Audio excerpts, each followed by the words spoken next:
Hey guys, welcome back to the channel. I'm Kodiak Coos. We're not on the frontier this time, we're actually in my kitchen. And what are we gonna do today? I'm gonna show you how to cook up this guy. Stay tuned.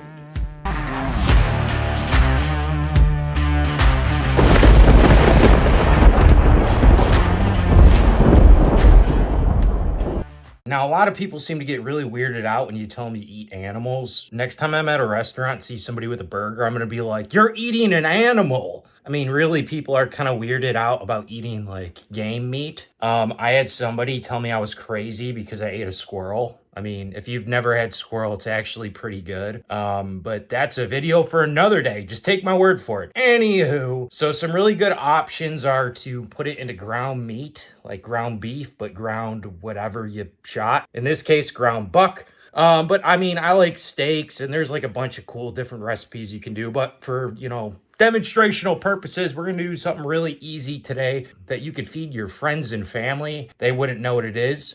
Don't recommend not telling them what it is. I think that's illegal. Definitely let them know what it is. But if you can get them to eat it, they'll be very happy they ate it because it actually tastes pretty darn rootin' tootin' good. Also, in case you were like Kodiak Coos, you went MIA for a few months, you're not wrong.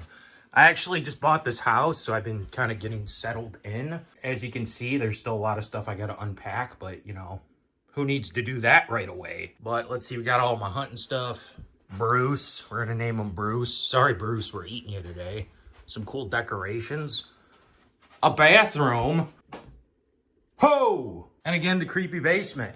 You guys already saw my fishing wall. We got some MEP spinners up there for northern pike, muskie. Some bigger musky lures that I never seem to work. All sorts of different types of line, bobbers, reels, rods, whatever you need. And of course, the old ice fishing sled with the yoga mat in case you want to do some yoga or some push-ups or something. That'd be neat. Also, I'm pretty sure this is like the old countertop for upstairs, but it does a pretty bang-up job for a workbench for my fishing supplies. Some ice fishing rods, stuff for my traps here. This is a sifter. Coyote fox pee, in case you're trying to attract a fox. And of course, my box of traps. We all know how that worked out for me last winter. Roll the clip. Nothing. We've been bamboozled. What comes next, friends, is sadness, anger, being upset, borderline crazy. Will the war on beavers ever come to an end? I am not sure. But I am sure of one thing. I will continue to fight, to be the hero that the frontier needs. I am Kodiak Coos. And guess what? The war is still on. Wait till trapping season opens up. We're gonna eat ourselves a beaver. Actually, beaver tail apparently is pretty good and beaver meat's pretty good. I've actually never trapped and successfully caught a beaver, as you guys unfortunately know. But we're gonna give it a shot again this year, so don't go nowhere. And up we go. Here's my sweet kitchen, pretty neat. Does a good job. There's the old stove. Of course, it's still got a landline that works here and there. Now, this is what everybody seems to like, this cool sunroom thing. It's kind of neat. Sometimes I sit at this table and think about society, aliens, science, cell wall, all that good stuff. Good new. Some artwork. The old living room with the Kodiak bear. You didn't think I was getting rid of that, did ya? Wrong, it's here. Here's my office. This is where all the paperwork's conducted with a lot of artwork. Shout out to Johnny Mayer for giving me the Rambo Stallone poster. And yeah, that's kind of that. Well, I mean, we might as well get into the video now. I know what you're thinking, Kodiak Coos, you're not on the frontier today. Well, you're rootin' tootin' right, but that's okay because we're gonna cook up some wild game. First thing you need to do, defrost the meat. Oh! Here's all our venison. That's what we're working with here. All right, let's get to it. Let's cook up some ground venison and make it into the most fantastic taco bowl you've ever had on this or that side of the Mississippi. Good and you? Boom! That's everything you need to make yourself a fancy, tasty, rootin' tootin' demolition parachuting venison taco bowl. Good and you? Alright, first things first, you need a stove that doesn't like to work all the time. Holy moly, she fired right up for us. Next thing you need, a pot from the Civil War. As my colleagues have once mentioned, I think it's a nice pan, sure, let's go with that. I think it's a nice pan. All right, now, this is ground venison. It's actually that buck I shot. I've been eating a lot of this. It's actually a really cool, simple, easy recipe, and it tastes really good. And I have tons of ground venison because that's what the butcher decided to give me. Normally I butcher my own deer, but I was kind of pinched on time at the moment, so it was actually the first time I've ever actually taken my deer to a butcher. Will I do it again? No. I like to butcher my own deer. But anyways, let's throw this suckaroony on the pan. Okay, for this part, you need your venison, you need scissors or kitchen shears, as the chefs call them. And this is good. Okay, so now we dispatch.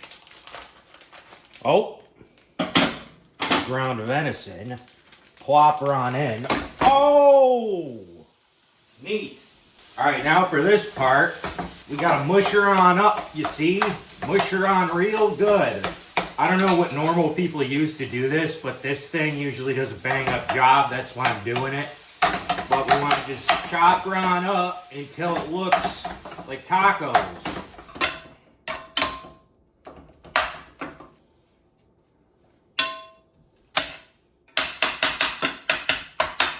All right.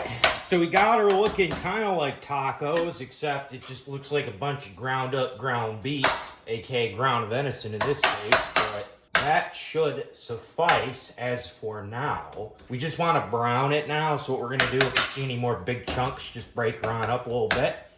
Unless you like big chunks, but yes, I don't know, I just always chunk it up good. But anyways, we're just going to mix it around until everything's brown, and then we'll go from there.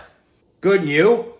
I also don't have a fan. Don't really think you need one, but I don't know. My buddy Jared recently reminded me that when I lived in Montana, my house also didn't have a fan there. My dad seems to be concerned about it. I've cooked quite a few meals here at my new house, yet to run into any issues. However, science maybe? No idea. If you don't have a fan in your kitchen, comment down below and let me know what you think. All right, it looks pretty good. Smells like ground venison, all right. Anyways, everything's nice and brown, so now we gotta add the seasoning. I like to use these McCormick Original Taco Mix. Sure, they do a bang up job, let me tell ya. First things first, we need H2O, also known as plutonium. You only need, I forget how much, 3/4? Sure. All right, this is the hardest part of the whole thing. First things first, dump your water. Oh, snap, crackle, and pop, look at that. We're gonna need more water. That's all right. I went to school for this. I really didn't. Mix her on up. Oh yeah, we're gonna need a little more water. Probably one more packet just to seal the deal. All right. All right, we're going for packet number E dose. You know the drill. Oh yeah. Oh man. Holy moly at Chinatown, this is gonna taste pretty rootin' tootin' good. Oh. Also, whenever you're cooking, make sure you make really odd noises to confuse the neighbors. Arf-a-doodle. Something like that. All right, now we want to let this simmer for about like 7 to 8 minutes. So make sure you turn the heat down a little bit. Now, what do we do for 7 minutes? I know. Paperwork.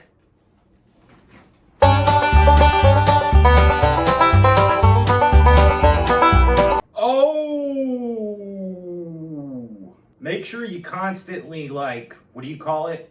Mix it up? Stir it. Yeah, you want to do that every so often. BRB, comrade. I'm back. Back to paperwork. Good you.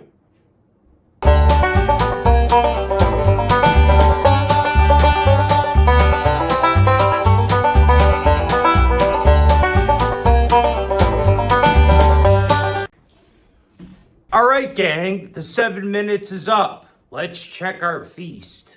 All right, it's been 7 minutes now, so what's next? Grab a bowl. Oh boy, does that look like something that came out of my nephew's diaper? Sure does. Oh, what am I doing? First thing is you need your salad, which is Spanish for salad. Is it? No. We'll roll with it. All right, you just pull a little bit on the bottom. You get your scoop. Oh boy, I'm telling you, it looks like something out of my nephew's diaper. Gross. A little more. Holy moly at Chinatown, does that look good? Next is whipped cream, good new. All right, now we put a little more on top, like such. You need yourself a plastic fork or a real fork. Don't really matter that much. Open up your whipped cream. Oh, get yourself a good old scoop and mix it in. Oh boy. Does that look like cholesterol in a bowl? Sure does. Boom. Well, last step, a chip. Now, it looks nasty, but it's so good, I'm telling you. Just look at that. Oh. Mmm. Mmm. Mmm. Hello? Get a job, you hippie. Good you. Bye forever. Wrong number. Anyways, it's pretty good. Very good. So, there you go. Taco in a bowl. Looks disgusting. Is it disgusting? No. It's actually very good. It's a real good way to use up your venison meat. Like I said before, the butcher this year gave me a lot of it. Normally I like more steaks and like backstrap meat and stuff like that, but the guy discoed, I guess. I don't know. He just gave me what he had. But anywho. All right, guys. Thanks for tuning in to another fantastic episode here at the Kodiak Coos channel. Make sure you guys try out a venison taco bowl. They're super easy to make. A little bit messy, but not too big of a deal. Hope you guys enjoyed this episode. Keep out there in the outdoors. Keep hunting, keep fishing, keep hiking, doing what you do, doing what you love. Appreciate all your support. Make sure you guys smash that bell, comment down below, and of course like and share our videos. Until next time, have yourself a Kodiak Coos day.